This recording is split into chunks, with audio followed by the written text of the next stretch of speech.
Day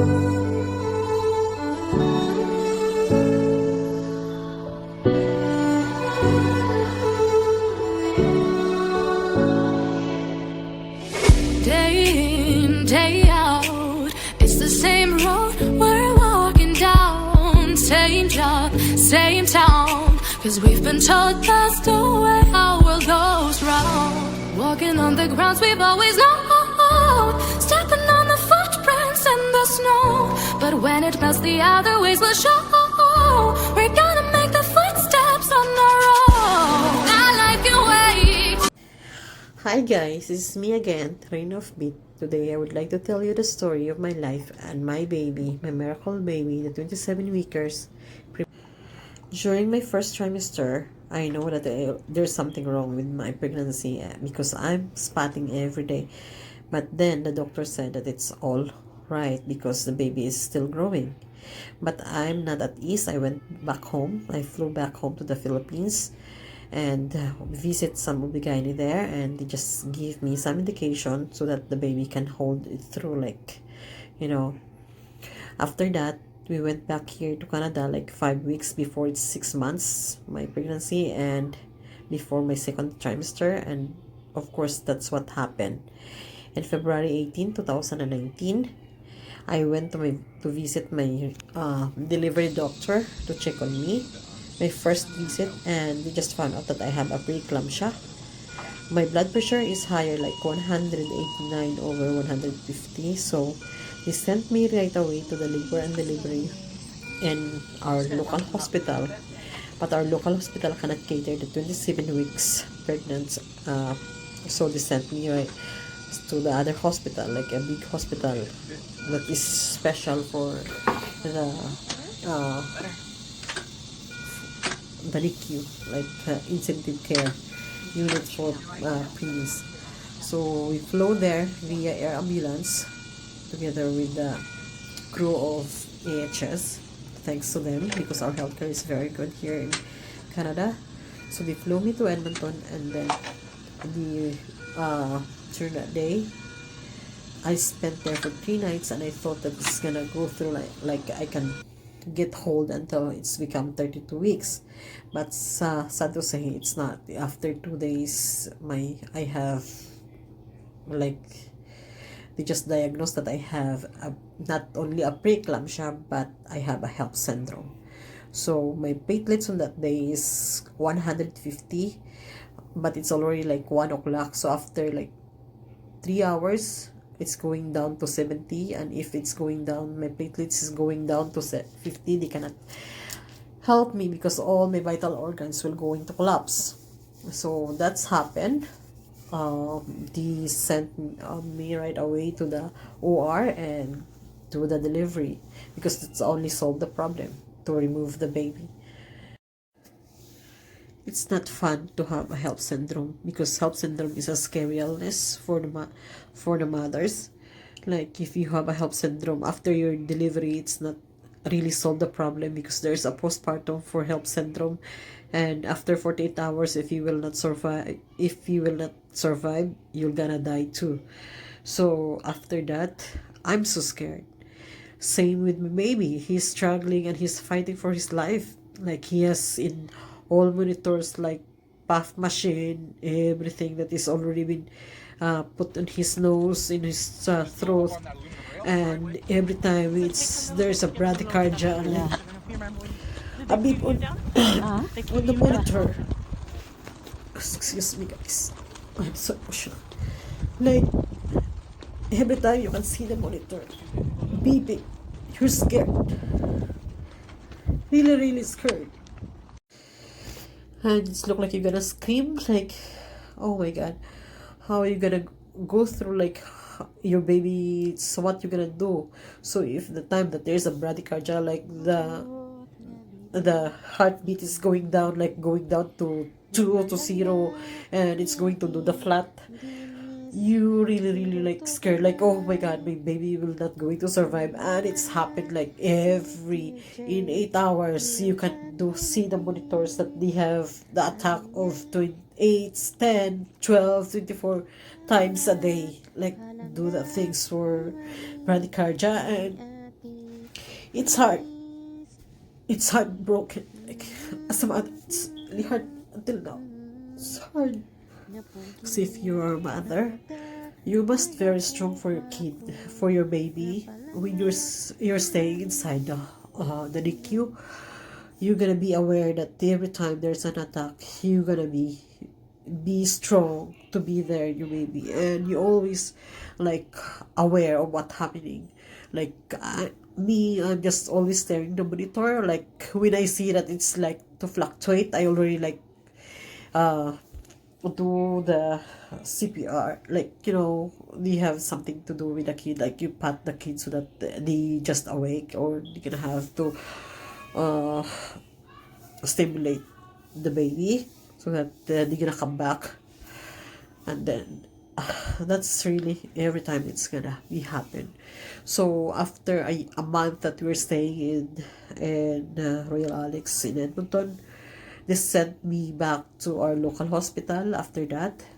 And before they flew me again, like we have a service like air ambulance again, they send us here in our local hospital, because every day they have plenty of mothers who have the premature delivery.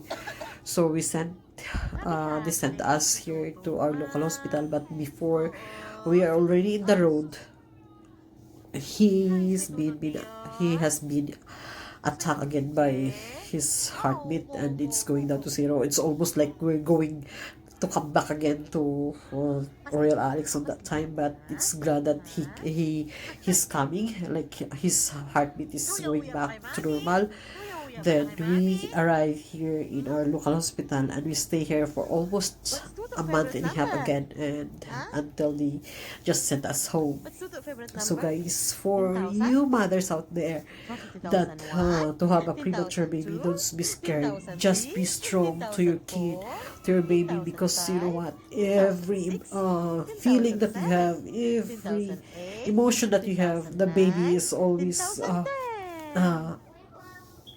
holding on to you too. The baby is a fighter. My baby is a fighter. My little one. And he's really, really a good fighter. I can see him, like, even though he has like every time, but he until now he is so picky in terms of feeding. Even the nurse and the doctors there are just worried about, like, he feeds like just a little one, a little bit of milk. Like the other kids just suck the milk every day, but this one is so picky. So that's the thing that it's happened. But glad that we just survive for 3 months staying in NICU, and they sent us home. So guys, it's very important that you study, or you just enroll for what they call that, first aid for babies and adults, so that everything will happen. You know what to do. And of course, to the mother out there that that about to experience what I have experienced, the only advice that I am gonna give it to you is you must be strong, be courageous, be brave, don't worry. Even the worry, don't worry too much, because there's a postpartum about that, and it's hard to be like to lose your sanity. And of course, if you lose your sanity, you know what will happen? The baby will going to suffer, and your family. So you need to be strong, and of course pray, and be courageous, because you know what? If you have some question, there is a service worker, there is a healthcare providers, there is a nurse, there's a doctors and social workers that can help you if you have a problems. And it's good that this is my opportunity to say thank you to the administration and staff of the NICU department in Royal Alexandra Hospital for the love and care, for taking care of my baby and me during our stay in the NICU.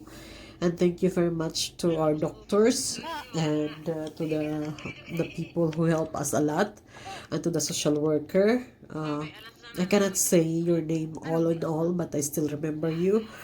Thank you very much for the help, our doctors and nurses and our specialist social workers, and to the no, Ronald McDonald House. Thank you very much for the stay, for my stay, for catering us, for the sponsors. Thank you so much. I know it's been 2 years, but I never forgot you all, guys. Thank you so much from the bottom of my heart. And also to the Grand Prairie Hospital, to Queen Elizabeth Hospital in NICU. Thank you so much for the nurses and the nurses and doctors here, and the pediatrician here in our local hospital, in Grand Prairie Regional Hospital, like in Queen Elizabeth Hospital. Thank you so much for the love and care for our stay here too, for a month and a half of stay here. Thank you so much.